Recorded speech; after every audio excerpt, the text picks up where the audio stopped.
با ادب بانصیب اور بے ادب بدنصیب. دنیا میں کچھ بھی بن جانا اللہ بڑی عزتیں دے گا. بہت انسان آگے بڑھنا، عروج پانا کوئی کمال نہیں ہے. اس عروج اور اس عزت کو سنبھالنا اصل یہ کمال ہے کہ دانہ خاک میں مل کر گلے گلزار ہوتا ہے. جو عاجزی اختیار کرتا ہے اللہ اسے بلندی عطا فرماتا ہے. عزت اس چیز کا نام ہے کہ لوگ آپ کے پیچھے بھی آپ کے لیے اچھی بات کریں. سامنے تو بڑے لوگ عزت کرتے ہیں، ہاتھ بھی چومتے ہیں، دعائیں بھی کرتے ہیں، ماشاءاللہ آپ کی آواز، آپ کا بیان، آپ کا انداز، وہ کوئی کمال نہیں ہے. عزت وہ ہے کہ آپ کے غیب میں بھی، آپ کے پیچھے بھی لوگ بات کریں کہ یار جب ملتے ہیں کیا اخلاق ہے، کیا انداز ہے. تو میرا بیٹا، جتنے لوگ بیٹھے ہیں یہاں پر جو مجھے سوشل میڈیا پر بھی لائیو سن رہے ہیں، زندگی میں ایک اصول یاد رکھنا: مال مل جائے، شہرت مل جائے، خوبصورتی مل جائے، کسی وجہ سے بھی عروج مل جائے، بندے کو اپنی اوقات یاد رکھنی چاہیے کہ میں مٹی سے بنا ہوں اور میرے اندر کس بات کا تکبر آئے، میں کس بات پر اتراؤں. اللہ نے دیا ہے، وہ جب چاہے ان چیزوں کو واپس لے سکتا ہے. وَتُعِزُّ مَن تَشَاءُ وَتُذِلُّ مَن تَشَاءُ. کبھی بھی زندگی میں یہ مت سمجھنا کہ یہ میرا کمال ہے، یہ میرے رب کی عطا ہے اور اللہ یہ عطائیں جاری رکھے. میں دعا کو ہوں اس خاندان کے لیے بھی، آپ سب میرے بچے ہیں، آپ کے لیے بھی، ہم سب کے لیے آپ میرے لیے دعا کریں. اللہ ہم سب کو زوال نعمت سے بچائے، ہم سب کو عافیتوں کے پھر جانے سے بچائے. جو بات بنی ہوئی ہے میرا رب بنائے رکھے. جو عزتیں عطا کی ہیں رب نے، یہ عزتیں باقی رہیں. کبھی زندگی میں ایسی غلطی نہ ہو جائے، کبھی زندگی میں کوئی ایسا کام نہ ہو جائے یہ بنی بنائی بگڑ جائے. یاد رکھنا منٹ نہیں لگتا، انسان کہاں عروج سے اس کا زوال ہوتا ہے. یہ زندگی میں نام مقام بنانے میں سالوں لگتے ہیں. ایک مسٹیک، ایک غلطی ایسی ہوتی ہے کہ پھر بندہ منہ دکھانے کے قابل نہیں رہتا. اللہ میرے اور آپ کے گناہوں کو، عیبوں کو یہاں بھی چھپائے رکھے، ادھر بھی چھپائے رکھے. ادھر بھی بات بنی رہے، ادھر بھی بات بنی رہے. اللہ نے جو یہاں عزتیں اور آسانیاں دی ہیں، اللہ ادھر بھی آسانیاں عطا فرمائے. کہو آمین، آمین یا رب العالمین. بہرحال آج ماشاءاللہ جو اس اجتماع کا موضوع ہے، ٹاپک ہے، بڑا ریلیونٹ ہے، بڑا ٹائملی ہے کہ وہ مہینہ جو ان قریب ہمارے درمیان آنے والا ہے، سبحان اللہ، جس کا بزرگوں کو سارا سال انتظار رہا کرتا اور آج بھی رہتا ہے. احادیث میں یہ دعا موجود ہے. امیر اہل سنت کو ہم دیکھتے ہیں مدنی چینل پر بار بار دعا کرتے ہیں: اللہم بلغنا رمضان. اے اللہ ہمیں رمضان سے ملا دے، ہمیں رمضان عطا کرنا، ہم محروم نہ رہ جائیں. ایوری بڈی، گویا بزرگوں میں، نیک لوگوں میں شوق ہے رمضان کا. اور کیوں نہ شوق ہو، جس مہینے کے بارے میں میرے آقا فرماتے ہیں اگر میری امت کو پتا ہوتا رمضان کیا ہے تو وہ تمنا کرتے کہ سارا سال رمضان ہوتا. رمضان جاتا ہی نہ، ہمارے درمیان ہی رہتا. مولا علی کرم اللہ تعالی وجہ الکریم سے پوچھئے، بڑی پیاری منقبت مجھ سے پہلے شیر خدا کی پڑھی جا رہی تھی. کیا شاندار فرمان ہے. مولا علی فرماتے ہیں اگر اللہ کو اس امت کو عذاب دینا ہوتا تو اس امت کو رمضان اور سورہ اخلاص نہ عطا فرماتا. یہ دو چیزیں دی اسی لیے کہ بخشے جائیں، مگر تھامے بھی تو صحیح نا، پکڑے بھی تو صحیح نا، حاصل بھی تو کریں برکتیں. یعنی ہمارے اسلاف پریپیئر ہوتے. رجب، علامہ صفوری سے پوچھو، وہ اس یعنی رجب سے پریپریشن بتا رہے ہیں کہ رجب بیج بونے کا مہینہ ہے، شعبان ان بیجوں پر پانی ڈالنے کا مہینہ ہے، اور رمضان فصل کاٹنے کا مہینہ ہے. گویا from the Rajab you start your preparation for Ramadan. آپ رجب سے تیاری شروع کریں رمضان کی کہ پہلے عبادت کا بیج بوئیں، شعبان میں آنسو بہائیں، اس کو پانی ڈالیں تاکہ رمضان میں رحمت کی فصل کاٹیں. ہمارے صحابہ کرام کیا کرتے تھے؟ رمضان سے پہلے جو قاضی ہوتے تھے وہ فیصلے کرتے، جس کو رہا کرنا ہوتا رہا کرتے، جس کو سزا سنانی تو سزا سناتے، مقدموں کو سمیٹنا شروع کر دیتے. کاروباری لوگ کیا کرتے؟ جناب جو لین دین ہوتا وہ لے لیتے، دینا ہوتا دے دیتے، زکوٰۃ کا حساب کرتے، زکوٰۃ نکالتے. رمضان کا چاند نظر آتا، غسل کرتے اور مسجد میں بیٹھ جاتے. بس اب رحمت کا مہینہ آ گیا. ایک وہ پریپریشن ہے. مگر آج میرے بھائی بھی بیٹھے ہیں، پردے میں اسلامی بہنیں بھی ہیں، سوشل میڈیا پر بھی یہ سنا جا رہا ہوگا. ہم اپنے آپ سے پوچھتے ہیں کہ ہم سب نے کیا تیاری کی ہے، ہم اس مہینے کے لیے کیا پریپریشن کر رہے ہیں. ابھی 2-4-6 دن بعد چاند نظر آ جائے گا، مگر ہم نے کوئی اسپیشل تیاری کی ہے؟ ہاں تیاریاں ہو رہی ہیں. جتنے سپر اسٹور ہیں وہاں اسٹاک جمع ہو رہا ہوگا، راشن کا سامان آ رہا ہوگا، گھر والوں نے بھی لسٹیں بنانا شروع کر دی ہوں گی کہ آپ کو دے دیں گے جناب کہ جا کر یہ سموسے پکوڑے کا سامان، یہ شربت، یہ فروٹ چاٹ فروٹ والوں نے اپنے سٹور بھرنا شروع کر دیے ہوں گے. یعنی پریپریشن دیکھیے کیا ہو رہی ہے رمضان کی. تھوڑے دنوں کے بعد اب تو سائن بورڈ ختم ہو گئے, ورنہ کراچی کی سڑکوں پر بورڈ لگ چکے ہوتے, افطار اسکیم, سحری اسکیم, فلاں ہوٹل کا یہ ریٹ ہے, فلاں ہوٹل کا یہ پیکج ہے, آل یو کین ایٹ کا یہ ہے. اچھا, نوجوانوں نے پلان کیا بنانا شروع کیا ہوگا کہ رات کو نائٹ ٹورنامنٹ کدھر ہوں گے, کدھر جا کر کرکٹ کھیلنی ہے, رات کدھر گزارنی ہے. یعنی مجھے یہ بتائیے کہ اگر ایک ان نون, ایک غیر مسلم بندہ نکلے اور کہے کہ یار ہولی منتھ ہے مسلمانوں کا رمضان, دیکھو ان کی پریپریشن کیا ہے, تو وہ کسی سپر اسٹور کے پاس سے نکلے تو وہاں لائن لگی ہوئی ہو, باہر پکوڑے سموسے کے سٹال لگے ہوئے ہوں, آگے جائے تو ہوٹل میں اسکیمیں لگی ہوئی ہوں, شاپنگ سینٹر والوں نے اپنے پلان کیے ہوئے ہوں. اب ہمارے کئی بھائی جن کے کپڑے کی دکانیں یا سپر اسٹور, یہ بوتیکس وغیرہ جو بھی ہیں, انہوں نے کیا پلان بنانا ہوتا ہے, 5-6 دن تراویح پڑھ لو, اس کے بعد رات ساری پھر ہم نے بازار میں گزارنی ہے. عام عوام نے پلان کیا کیا ہے, 10-15 دن کے بعد پھر روزانہ شاپنگ کرنے جانا ہے.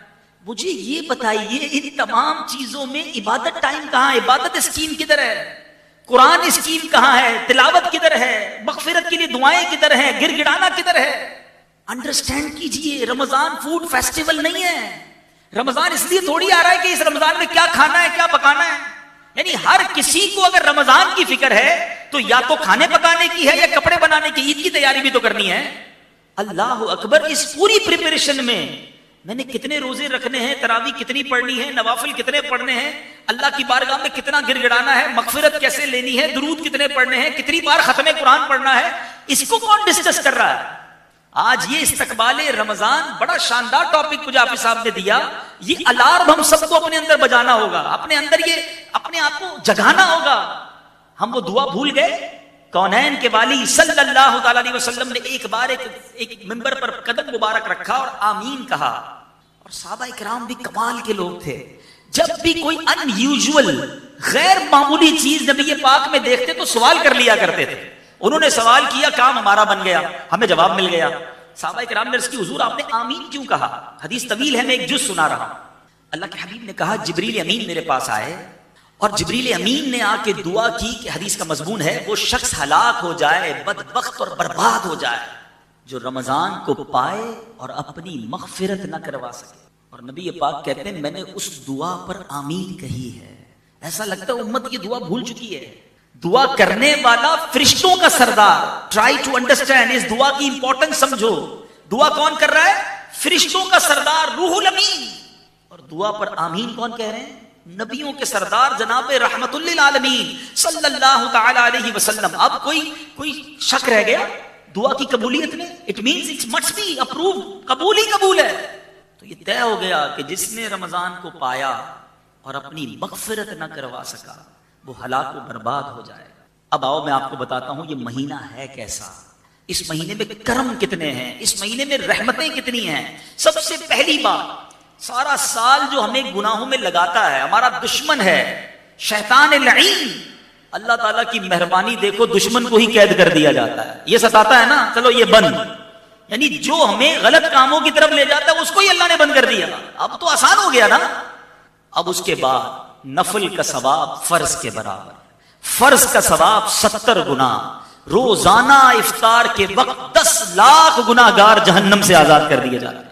Every day million sinners, 10 lakh گناہگار جہنم سے آزاد کیے جاتے ہیں. سچ بتاؤ روزانہ افطار کے وقت میرا کام کیا ہونا چاہیے؟ شربت آیا کہ نہیں, دہی بڑے آئے کہ نہیں, پکوڑے بنے کہ نہیں, یہ کام ہونا چاہیے. یہ کاش باپ بھی ہاتھ اٹھائے, بچے بھی ہاتھ اٹھائیں اور آنکھوں میں آنسو ہوں کہ مولا آج بھی 10 لاکھ بخشے جائیں گے, میرا نام بھی لکھ دے, میرے بچوں کا نام لکھ دے, اللہ میرے ماں باپ کا نام لکھ دے. ایک دن گزرے تو دل پر خوف طاری ہو جائے کہ کل جو 10 لاکھ بخشے گئے میں تھا کہ نہیں, دوسرے دن پھر گر گڑاہٹ ہو, تیسرے دن اور تڑپ پڑ جائے. ادھر تو حال یہ ہے پہلے 4 دن مسجد فل, 5ویں دن سے ایک سب کم ہونا شروع ہو جاتی ہے. کیوں؟ وہ جوش گیا. شروع میں جذبہ تھا نمازوں کا, فجر کا, نماز مغرب میں, تراویح میں, آہستہ آہستہ صفے کم. کیا ہوا جناب؟ اب آخری عشرے میں کچھ نمازی پھر آ جائیں گے. ایسا نہ کرو میٹھے اسلامی بھائی, یہ مہینہ بخشوانے آ رہا ہے, یہ مہینہ ہم پر رحمتیں برسانے کے لیے اللہ نے بھیجا ہے. اس مہینے کی ایک ایک گھڑی قیمتی ہے, اور خاص طور پہ جو پہلی رات آئے تو یاد رکھنا اللہ کے حبیب علیہ الصلوۃ والسلام کو وہ 5 چیزیں, سنیے گا ذرا, نبی پاک علیہ الصلوۃ والسلام کو اللہ تبارک و تعالیٰ نے وہ 5 خصوصی کرم عطا فرمائے ہیں جو کسی اور نبی کو عطا نہیں فرمائے. اور اس میں پہلا جو فرمایا جب رمضان کی پہلی رات آتی ہے، ہوپ فلی میرا خیال ہے منگل کی رات ہم سن رہے ہیں کہ انشاءاللہ پیر کی رات، چاند رات امید ہو جائے اللہ مجھے اور آپ کو خیر سے رمضان عطا فرمائے. اب ایک ویک ہی رہ گیا. رمضان کی پہلی رات کانشیس ہو جانا، تیار ہو جانا. کیوں؟ اللہ کے حبیب فرماتے اس رات اللہ اپنے بندوں پر نگاہ رحمت فرماتا ہے، اور جن پر نگاہ رحمت فرمائے گا انہیں کبھی عذاب نہیں دے گا. تو اس رات کو زیادہ تیاری ہو. تراویح کے بعد بھی مسجد میں بیٹھ جاؤں، اللہ آج رحمت کی رات ہے، ہوں گناہ گار، ہوں خطا کار، پلے کچھ نہیں مالک، مگر میں رہ نہ جاؤں، ہوں میں بھی تیرا بندہ، اے اللہ مجھے محروم نہ کیجیے. لیکن اپنا کہتے ہیں نا تیاری ہو کہ بس اس رات ہی رحمت لے لینی ہے. دوسری بات نبی پاک فرماتے ہیں کہ شام کے وقت جو روزہ دار کے منہ سے بو نکلتی ہے، کچھ لوگ بڑا آج کل انوائڈ ہوتے ہیں، بڑا اریٹیٹ ہوتے ہیں، عجیب سی باتیں کرتے ہیں، یار روزے میں پیسٹ کرنے کا موقع نہیں ملتا، شام تک اسمیل آتی ہے. اللہ کے بندوں سنو تو صحیح، یہ اسمیل اللہ کو کتنی پسند ہے. اللہ کے حبیب فرماتے ہیں جب روزہ دار کے منہ سے شام کو بو نکلتی ہے، اللہ تعالیٰ کے نزدیک مشک کی خوشبو سے زیادہ پسندیدہ. تیسری بات اللہ کے حبیب فرماتے ہیں فرشتے ہر رات اور دن ان کے لیے مغفرت کی دعا کرتے رہتے ہیں. نمبر 4 اللہ تعالیٰ جنت کو حکم فرماتا ہے کہ میرے نیک بندوں کے لیے آراستہ ہو جا، سجائی جاتی ہے جنت، اور فرماتا ہے ان قریب وہ دنیا کی مشقت میں وہاں سے آ کر میرے گھر میں آرام اور راحت پائیں گے. روزہ داروں تمہارے لیے جنت سجائی جائے گی. اللہ کے نیک بندوں کے لیے جنت پریپیئر کی جاتی ہے. اور 5ویں بات نبی پاک فرماتے جب ماہ رمضان کی آخری رات آتی ہے، آج یہ بات بھی سیکھ کر جاؤ، ابھی پتہ نہیں رمضان میں پھر آپ سب سے ملاقات ہو سکے نہ ہو سکے، ابھی سے مدنی پھول لے جاؤ. شیطان ایسا مردود ہے، پورا مہینہ بند رہتا ہے، جیسے ہی عید کا چاند نظر آتا ہے ایسا لگتا ہے سارے لوگ اس کے استقبال کے لیے نکل کھڑے ہیں کہ بھائی تو ایک مہینہ بند تھا، اب تجھے راضی کرنا ہے. عشاء کی مغرب میں چاند نظر آیا، عشاء کی نماز میں مسجد خالی. ارے بھائی عشاء فرض تھی، رمضان چلا گیا، مسلمان کدھر گئے؟ اور وہ رات جو طوفان بدتمیزی برپا ہوتا ہے، کیا سی سائڈ، کیا شاپنگ سینٹر، کیا عورت مرد کا اختلاط، فلمیں ڈراموں کی ٹکٹیں بک ہو رہی ہیں، یہ رات کیسی ہے سنو. اللہ کے حبیب فرماتے جب ماہ رمضان کی آخری رات آتی ہے اللہ سب کی مغفرت فرما دیتا ہے. قوم میں سے ایک شخص نے اٹھ کر عرض کی یا رسول اللہ کیا یہ لیلۃ القدر ہے؟ فرمایا نہیں، کیا تم دیکھتے نہیں کہ جب مزدور اپنی مزدوری سے فارغ ہو جاتے ہیں تو انہیں اجرت دے دی جاتی ہے. اجرت ملنے کی رات رمضان کی آخری رات کو کہا گیا. مگر آج رمضان کی عام راتوں میں بھی اور پھر خاص طور پہ عید کی رات کتنے گناہ کیے جاتے ہیں. جو میرے بھائی، میں یہاں پر کچھ اور باتیں بھی عرض کرنا چاہتا ہوں. بعض لوگ بدقسمتی سے رمضان میں بھی جھوٹ بولتے ہیں، رمضان میں بھی بد نگاہی کرتے ہیں، رمضان میں بھی کسی کا دل دکھاتے ہیں. حرام کمانے والے رمضان میں بھی باز نہیں آتے. ایک تو یہ موبائل فون ایک ایسی بلا ہمارے درمیان آ گئی ہے کہ ہمیں پتہ ہی نہیں چلتا کہ یہ ہم سے کتنے گناہ کروا دیتا ہے. ہر میدان میں ہمیں جانا ہے، ہر چیز ہم نے دیکھنی ہے، ہر کلپ ہم نے دیکھنا ہے. ہمیں نہیں پتا کہ یہ موبائل، انٹرنیٹ ہماری روحانیت، ہماری عبادت، ہمارے ذوق، ہمارے شوق کو کیسے برباد کر دیتا. خدا را سمجھیے یہ رمضان گناہ کرنے کے لیے نہیں ہے. ویسے تو سارا سال گناہ نہیں کرنا، لیکن رمضان میں اسپیشلی اپنے آپ کو بچانا ہے. میں فار ایگزامپل سمجھاتا ہوں آپ کو. ایک بندہ باہر کسی کو گالی دے، غلط ہے، مگر مسجد کے اندر آ کر گالی دے. آپ کہیں گے یار خدا کا خوف کرو، اللہ کے گھر میں ہو. کوئی باہر گانے باجے سن رہا ہو اور کوئی مسجد کے اندر آ کے گانے باجے سنے یا گانے بجائے، آپ کیا کہیں گے؟ کمال ہے یار، تو پاگل ہو گئے، مسجد اللہ کا گھر. تو ایک چیز یاد رکھیے، کچھ مقامات، کچھ دن اور کچھ مہینے ایسے ہیں جن کا مقام اللہ کی بارگاہ میں بہت زیادہ ہے.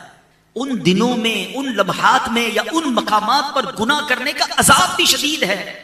جمعہ کے دن کی ایک نیکی 70 نیکی کے برابر ہے، لیکن اس کا مقام اللہ کی بارگاہ میں اتنا پیارا ہے کہ جمعہ کا ایک گناہ بھی 70 گناہ ہے.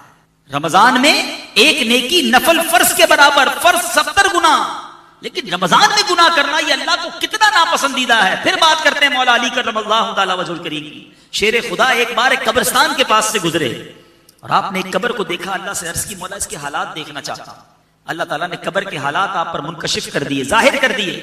آپ نے دیکھا مردہ قبر میں لوٹنیاں کھا رہا ہے، آگ میں جلایا جا رہا ہے اور فریاد کر رہا ہے یا علی انا غریق فی النار وحریق فی النار، علی بچائیے مجھے. آپ نے ہاتھ اٹھائے اللہ کی بارگاہ میں. ارشاد ہوا اے علی اس کی سفارش نہ کیجیے. عرض کی مولا کیا وجہ ہے؟ کہ اے علی یہ بندہ دن میں تو روزے رکھتا تھا مگر رات گناہوں سے باز نہیں آتا تھا. روزہ رکھ کر گناہ کرنے والے کا یہ حال ہے تو پہلے تو روزہ نہ رکھنے والا سوچے اس کا کیا بنے گا. اور روزہ رکھ کر بھی گناہ کرنا کتنا ناپسندیدہ ہے, سمجھو بات کو. یعنی دوسرے لفظوں میں آپ کے لیے ایک اسکیم آ رہی ہے کہ بخشش لے لو, بخشش لینے کی بجائے اللہ کو ناراض کرنے والے کام کرو گے تو رب کا غضب بھی بڑھ جائے گا نا. تو اب ہوتا کیا ہے, پرابلم یہ ہے کہ رمضان آئے گا تو ایسا نہیں ہے کہ میرے اندر کوئی بٹن لگا ہوا ہے کہ چلو بھائی یہ آف کر دو, اب جھوٹ نہیں بولوں گا, اب میری آنکھیں حرام نہیں دیکھیں گی, اب زبان سے غیبت نہیں ہوگی, اب کسی کی دل آزاری نہیں ہوگی. عادتیں ہیں نا وہ اس طرح نہیں چھوٹتی ہیں. یہ جو پریپریشن کی بار بار بات کی جاتی ہے اس کی وجہ یہ ہے کہ رمضان سے پہلے ابھی سے فلمیں ڈرامے, ابھی سے گانے باجے, ابھی سے جھوٹ بولنا, ابھی سے دل آزاریاں کرنا, ابھی سے غلط کام چھوڑنے ہوں گے تاکہ کہیں رمضان میں یہ غلطیاں کنٹینیو نہ ہو جائیں. مکہ شریف میں جاتے ہیں نا, ایک نیکی کتنی ہے, 1,00,000 نیکی, لیکن ادھر کا ایک گناہ بھی 1,00,000 ہے. تو کچھ لوگ سمجھتے ہیں ہم جا کے نیکیاں کر لیں گے. بھائی آپ جہاز جب یہاں سے ٹیک آف ہوگا جدہ کی طرف تھوڑی آپ اپنی عادتیں ادھر چھوڑ جائیں گے, وہ عادتیں ساتھ ہی جا رہی ہیں آپ کے. ادھر بھی جھوٹ بول رہے ہیں, ادھر بھی لڑائیاں ہم نے دیکھی ہیں, ادھر بھی گالی گلوچ ہو جاتی ہے. کیوں, ساری زندگی دی ہے تو ادھر کیسے نکلے گی. تو اگر اچھے مواقع پر خوب نیکیاں کرنی ہے نا, زیادہ حاصل کرنا ہے, تو اس سے پہلے ہی تیاری کرنی ہوگی کہ میری عادت ایسی بن جائے کہ میں غلط باتیں نہ کروں, میری زبان سے کسی کی دل آزاری نہ ہو, میری آنکھیں حرام نہ دیکھیں, میرے کان حرام نہ سنیں. تو میرے میٹھے اسلامی بھائیوں, آج کے جو بیان کا جو مین ٹاپک اور مقصد میسج ہے وہ یہی ہے کہ تیاری کیجئے مغفرت پہنچنے کی, تیاری کیجئے رحمتیں حاصل کرنے کی, اپنے آپ کو تیار کیجئے گناہوں سے بچانے کے لیے. اور اب آخر میں یہ بتانا چاہوں گا کہ میرے آقا مدینے والے مصطفیٰ صلی اللہ تعالیٰ علیہ وسلم رمضان کیسے گزارتے ہیں. ایک عاشق کا یہ کوشچن ہو سکتا ہے کہ جناب یہ تو بتائیے کہ نبی پاک علیہ الصلوۃ والسلام کی رمضان میں کیا روٹین تھی, آقا ماہ رمضان کیسے گزارتے. تو آقا علیہ الصلوۃ والسلام کی روٹین اگر سب سے اچھی کوئی بیان کر سکتا ہے تو ہماری امی حضور ام المومنین بیان کر سکتی ہیں. حضرت سیدہ عائشہ صدیقہ طیبہ طاہرہ رضی اللہ تعالی عنہا سے پوچھتے ہیں کہ حضور آپ بتائیے میرے آقا کی خلوتیں کیسی ہوتی تھی, نبی پاک رمضان کی راتوں میں کرتے کیا تھے. بی بی عائشہ صدیقہ رضی اللہ تعالیٰ عنہ نے جو فرمایا اس کا جو مضمون خلاصہ بنتا ہے, آپ کہتی جب رمضان آتا میرے آقا عبادت پر کمر بستہ ہو جاتے, بالکل تیار ہو جاتے, اور پورا مہینہ بستر منور پر تشریف نہ لاتے. سوچیے, یعنی اب بستر والا کام ختم, آرام کم, اور فرماتی اتنی دعائیں کرتے کہ نبی پاک کا مبارک رنگ متغیر ہو جاتا, خوف خدا طاری رہتا, رات رات بھر عبادتوں کا سلسلہ ہوتا. نبی پاک وہ پاک دل کے نہیں جس کو اپنا اندیشہ. میرے آقا کا تو کوئی معاذ اللہ تصور بھی نہیں نا گناہ کا, وہ تو بخشے بخشائے ہیں. ان کا حال یہ تھا کہ رمضان آتا تو بستر چھوڑ دیتے, اور ہمارا حال یہ ہے کہ رمضان آتا ہے تو زیادہ سوتے ہیں. دن میں اس لیے سوتے ہیں روزہ رکھا ہے, رات اس لیے سوتے ہیں کہ صبح روزہ رکھنا ہے. سوتے بھی زیادہ ہیں, کھاتے بھی زیادہ ہیں. کئی لوگوں کا تو رمضان کے بعد وزن بڑھ جاتا ہے. بھائی روزے رکھے تھے نہیں رکھے تھے, ہاں روزے تو رکھے تھے, لیکن بغیر روزوں کے 2 بار کھاتا ہوں, رمضان میں 4 بار کھاتا ہوں. تراویح کے بعد الگ کھانا, رات 2 بجے الگ کھانا, پھر سحری. وہ ہمارے میمنوں میں روزوں بند بھی تک کرنا ہے نا, وہ بند کرنا اور کھینو ہے. ہو گیا 2 بجے سحری, لیکن وہ آخری اسپاٹ میں بھی کچھ کھانا ہی ہے, افطار کر کے اور کھانا ہے, پورا دن بھوکا رہا تھا. تو یہ اس لیے نہیں آیا کہ ہم دیکھیں یہ طے ہے, جب آپ زیادہ کھائیں گے آپ کو زیادہ نیند آئے گی, زیادہ سستی آئے گی. بھوکے پیٹ والا شخص جو ہے وہ زیادہ چست, زیادہ عبادت کر سکتا ہے. تو ہمیں اس بار کچھ پلان کرنا ہوگا کہ یار اس بار بھی کہیں سستی میں رمضان نہ گزر جائے. دوسری عادت میرے آقا علیہ الصلوۃ والسلام, میں روٹین بیان کر رہا ہوں نبی پاک کی. سرور کائنات علیہ الصلوۃ والسلام کا ایک اور شاندار کام یہ ہوتا رمضان میں کہ میرے آقا خوب تلاوت قرآن کرتے, خوب تلاوت قرآن. اور کس کے ساتھ کرتے, سبحان اللہ, جبریل امین حاضر ہوتے اور نبی پاک جبریل امین کے ساتھ قرآن کا دور کیا کرتے. اب ہم سوچیں کہ ہم کتنا قرآن پڑھتے ہیں. مجھے کہتے ہوئے شرم آ رہی ہے, میری بہنیں بھی ہیں, میرے بھائی بھی بیٹھے ہیں, ہم میں اب بھی کئی لوگ ایسے ہوں گے جن کو تلفظ کے ساتھ صحیح قرآن پڑھنا ہی نہیں آتا. آپ سوچو یار, نزول قرآن کا مہینہ آ رہا ہے اور مجھے قرآن ہی پڑھنا نہیں آتا ہے. کم از کم یہ کمزوری دور کریں نا. کب تک ایسا رہے گا کہ ساری زندگی گزر گئی اور قرآن پڑھنا نہیں سیکھا؟ آپ کہیں یار ذرا مشکل ہوتی ہے, عربی میں ہے نا تو میرے لیے ڈیفیکلٹ ہے. تو کیا زندگی میں سارے کام آپ نے نہیں سیکھے؟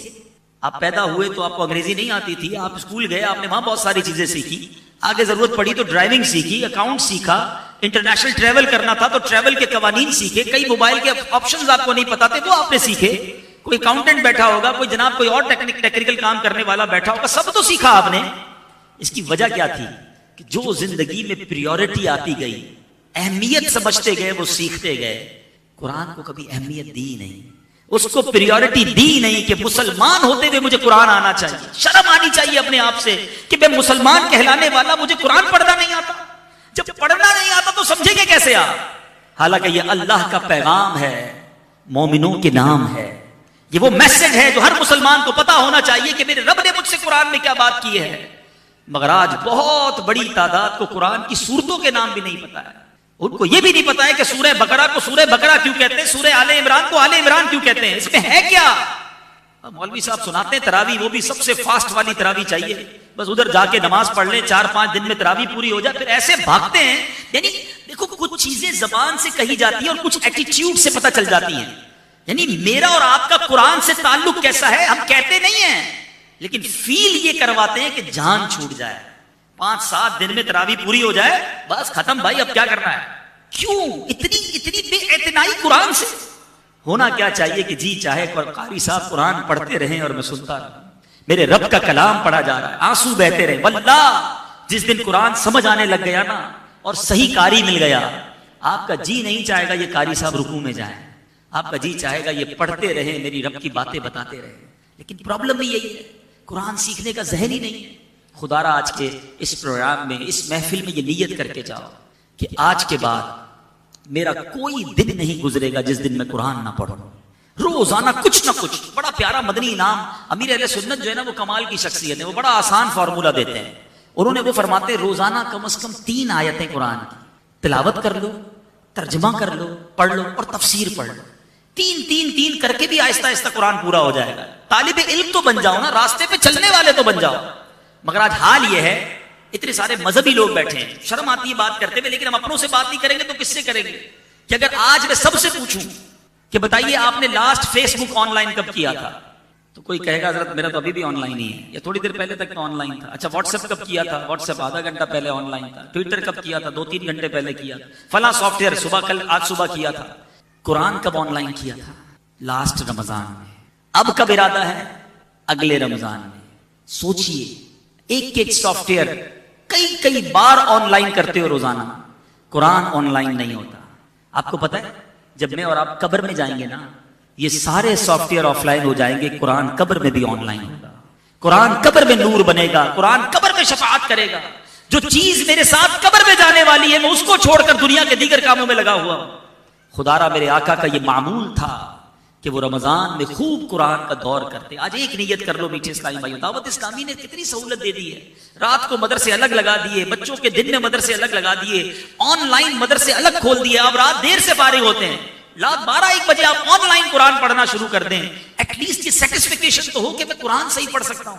حدیث پاک کتنی خوبصورت ہے, خیرکم من تعلم القرآن وعلمہ, تم میں بہترین وہ ہے جو قرآن سیکھے اور دوسروں کو سکھائے. نیت کر لو آج سے قرآن سے پکی دوستی کریں گے انشاءاللہ. روزانہ کچھ نہ کچھ قرآن پڑھیں گے. ماشاءاللہ کئی بچے مجھے ایسے نظر آ رہے ہیں جن کو قرآن پڑھنا آتا ہے, حافظ بھی ہوں گے. تو بیٹا آپ قرآن پڑھائیں, آپ کو قرآن پڑھنا آتا ہے, بہت اچھا کام ہے. آپ نعت خوانی کرتے ہیں, بڑی کمال کی بات ہے. مگر قرآن کے نور کو بھی پھیلائیں. کسی کو بٹھائیں, کسی کی نماز درست کر دیں. کہ آپ نماز میں جو قرآن پڑھتے ذرا سنائیں مجھے, اس کا تلفظ ٹھیک کرا دیں. زندگی بھر وہ صحیح نماز پڑھے گا, تمہیں قیامت تک ثواب ملے گا. یہ وہ کام ہے ملٹیپلیکیشن کے جو ہمیں کرنے ہیں. اب نبی پاک کا ایک اور معمول, اپنے بیان کو اب اختتام کی طرف لاتا ہوں. پیارے آقا کا ایک اور کام رمضان میں کیا تھا. میرے آقا مدینے والے مصطفیٰ اتنی, ویسے ہی میرے آقا سے بڑا سخی کون ہے, واہ کیا جود و کرم ہے شہ بطحا تیرا, نہیں سنتا ہی نہیں مانگنے والا تیرا. مگر صحابہ کہتے ہیں جب رمضان آتا نا, جیسے تیز آندھی چلتی ہے, میرے آقا کا دریائے سخاوت اس سے بھی زیادہ تیز چلتا تھا. ہر سائل کو عطا فرماتے, ہر مانگنے والے کو عطا فرماتے, بس کرم کے دریا بہاتے تھے. تو رمضان میں ہمیں بھی یہ کام کرنا ہے کہ خوب سخاوت کریں, خوب اللہ کی راہ میں خرچ کریں. سب سے پہلے تو اپنی پوری زکات. آج کل یہ بڑا پرابلم عام ہوتا جا رہا ہے. یہ بھی کہتے تھے, جس کو کہتے ہیں نا کہ مزہ نہیں آ رہا, کہ بڑی تعداد میں مسلمان اب پوری زکات نہیں نکالتے. یا تو زکوٰۃ کی کیلکولیشن صحیح نہیں کرتے، یا اب زکوٰۃ نکالنا بوجھ فیل کر رہے ہیں. جیسے جیسے بے عملی بڑھتی جا رہی ہے ایسے ایسے زکوٰۃ سے بھی بندہ دور ہوتا جا رہا ہے. یاد رکھنا میٹھے اسلامی بھائیوں، یہ مال کا میل ہے. یہ میل آپ نے نکالا نہیں تو یہ پورے مال کو میلا کر دے گا، برباد کر دے گا، عذاب ہو جائے گا یہ مال. پوری زکوٰۃ نکالیں، خود حساب نہ کریں، کسی عالم دین کے ساتھ بیٹھیں کہ حضرت یہ میرا سرمایہ ہے، بتائیں میری زکوٰۃ کتنی بنتی ہے. تھوڑے زیادہ نکال دینا، کہیں ایسا نہ ہو کہ زکوٰۃ کمی ہو جائے. جو لوگ سوچتے ہیں یار 10 لاکھ روپے زکوٰۃ دینی پڑے گی، جس کی لاکھوں میں ہوتی ہے نا زکوٰۃ، اس کو بڑی ٹینشن ہو جاتی ہے. وہ 10 لاکھ زکوٰۃ دینے والا کیوں نہیں سوچتا کہ اللہ نے 4 کروڑ دیے ہیں تو 10 لاکھ بنی ہے نا. زکوٰۃ دے کر تو شکر ادا کرنا چاہیے کہ مالک تیری مہربانی، تو نے دینے والا بنایا، مانگنے والا نہیں بنایا. مگر آج دینے والا پراؤڈ فیل کرتا ہے، میں دیتا ہوں، میں چندہ دیتا ہوں، مسجد والوں کو میں دیتا ہوں، مدرسے والوں کو میں دیتا ہوں، میں غریب کی شادی کر، میں کیا کر رہے ہو؟ اللہ نے تمہیں دیا ہے تو تم دے رہے ہو. میں بھی مانگنے والا ہو سکتا تھا. یاد رکھنا جب کسی کو زکوٰۃ دو نا، ساتھ سجدہ شکر بھی ادا کرو کہ مالک تیری مہربانی، مانگنے والا نہیں دینے والا بنایا. کوئی کمال نہیں ہے میرا اور آپ کا. یاد رکھیے گا پیسہ اگر جس کو کہتے ہیں نا کہ محنت سے آتا تو جتنے مزدور ہیں وہ سارے کروڑ پتی ہوتے. پیسہ ہوشیاری سے آتا تو جتنے کالج کے پروفیسر ہیں وہ سارے اربوں پتی ہوتے. ٹیچر ہی رہ جاتا ہے، اسٹوڈنٹ کو اللہ دنیا کا مالدار آدمی بنا دیتا ہے. کیسے؟ اس کا ایک ہی فارمولا ہے کہ جسے اللہ چاہتا ہے اسے عطا فرماتا ہے، اسی کی مہربانی ہے. ہمارا کوئی کمال نہیں ہے. میرے دروازے پر جو مانگنے آیا ہے، میرا جو ملازم مجھ سے قرضہ مانگنے آیا ہے، میرا غریب رشتہ دار جو میرے دروازے پر آیا ہے، اس کی جگہ میں بھی ہو سکتا تھا. میں بھی کسی کے دروازے پر کھڑا ہوتا کہ باپ بیمار ہے، میرے پاس دوائی کے پیسے نہیں، بہن کی شادی ہے، جہیز کے پیسے نہیں ہیں، آج ہمارے گھر میں رمضان کی افطاری کے لیے کچھ نہیں ہے، کچھ ہمیں دے دیجئے. واللہ یہ میں ہو سکتا تھا. میرے بچے کھڑے کسی دروازے پہ کھڑے ہو سکتے تھے. فقط رب کی مہربانی ہے جس نے بہترین دسترخوان دیا، بہترین گھر دیا، بہترین سواریاں دی ہیں، اور میں زکوٰۃ دینے والا ہوں. مگر آج زکوٰۃ دیتے ہوئے موت آتی ہے، زکوٰۃ دیتے ہوئے دل پر بھار آتا ہے. کبھی یہ بھار نہ آنے دینا، کبھی یہ بوجھ فیل نہ کرنا. اللہ کی راہ میں خرچ کرتے رہنا اور ساتھ شکر ادا کرنا. اللہ تیری مہربانی کہ آج تو نے مجھے دینے والا بنایا، بہترین زندگی دی، کروڑوں سے اچھا بنایا. یاد رکھو رب قرآن میں فرماتا ہے لئن شکرتم لأزیدنکم، تم میرا شکر ادا کرو میں تمہیں اور عطا کروں گا. شکر ادا کرتے رہنا، اللہ کی مہربانی سمجھنا، اپنا کوئی کمال نہ سمجھنا. ایک بات. دوسری بات کہ زکوٰۃ کے ساتھ ساتھ اور بھی خرچ کیا کرو. ایک حدیث پاک سناتا ہوں. اللہ کے حبیب فرماتے ہیں، اس کا مضمون ہے گن گن کر خرچ نہ کیا کرو ورنہ وہ رب کریم بھی تمہیں گن گن کر عطا فرمائے گا. کچھ لوگ کہتے ہیں بھائی ہمارے زکوٰۃ پوری ہو گئی، اب جائیے اگلے سال آئیے. نہیں، اللہ دے رہا ہے نا، سامنے نیکی کا کام آ گیا ہے. زکوٰۃ تو ایڈوانس بھی دی جا سکتی ہے نا، اگلے سال کی دے دو، ارے صدقہ دے دو، منع نہ کرو. وہ بھی تو منع نہیں کر رہا نا. مجھے اور آپ کو 1 مہینے کی جتنے پیسے چاہیے اللہ جب اس سے زیادہ دے رہا ہے تو ہم کیوں کسی کو دیتے ہوئے گننا شروع کر دیتے ہیں؟ بانٹو. یاد رکھیے نبی پاک کا ہر فرمان حق ہے. علماء بیٹھے ہیں مگر اس حدیث میں نبی پاک نے قسم اٹھا کر ارشاد فرمایا، میں اللہ کی قسم کھاتا ہوں صدقہ دینے سے مال کم نہیں ہوتا. یہ طے ہے، یہ ڈیفینیٹلی ہے. یہ بزرگ بیٹھے ان سے پوچھ لو، جس نے اپنی زکوٰۃ پوری دی، حلال کمایا اور زکوٰۃ پوری دی، اگلے سال اس کی زکوٰۃ زیادہ ہی بنتی ہے. اٹ مینس اس کا مال بھی تو بڑھ گیا نا. تو اللہ کی راہ میں خرچ کرنے میں بخل نہ کرو، دل و جان سے دو اور انجوائے کرو، مزے کرو. یا اللہ ایسا بنا دیا تو نے مجھے کہ میری وجہ سے کسی کا بھلا ہو رہا ہے، تیری مہربانی، اور دینا میں اور بانٹوں گا، اللہ اور دے گا تمہیں. اب آخری بات، زکوٰۃ دینی کس کو ہے، صدقہ دینا کس کو ہے؟ سب سے پہلے آپ کی زکوٰۃ اور آپ کے صدقے کا حقدار کون ہے؟ آپ کی زکوٰۃ اور آپ کے صدقے کا سب سے پہلا حق آپ کے اپنے غریب رشتہ داروں کا ہے. یہ بات یاد رکھیے گا. روایتوں کا مضمون ہے اللہ تعالیٰ قیامت کے دن اس بندے پر نظر رحمت نہیں فرمائے گا جو غیروں کو بانٹتا رہے اس کے اپنے پریشان. آج لوگ دنیا کو بانٹتے ہیں، اپنوں کو بھول جاتے ہیں. پہلے اپنوں کو دیکھیں، اگر وہ مستحق ہیں زکوٰۃ کے تو زکوٰۃ دیں، زکوٰۃ کے مستحق نہیں پھر بھی پریشان ہیں، صدقہ دیں. مگر اپنوں کا خیال رکھیں، اپنے مسلمان پڑوسیوں کو دیکھیں، اپنے غریب ملازمین کو دیکھیں.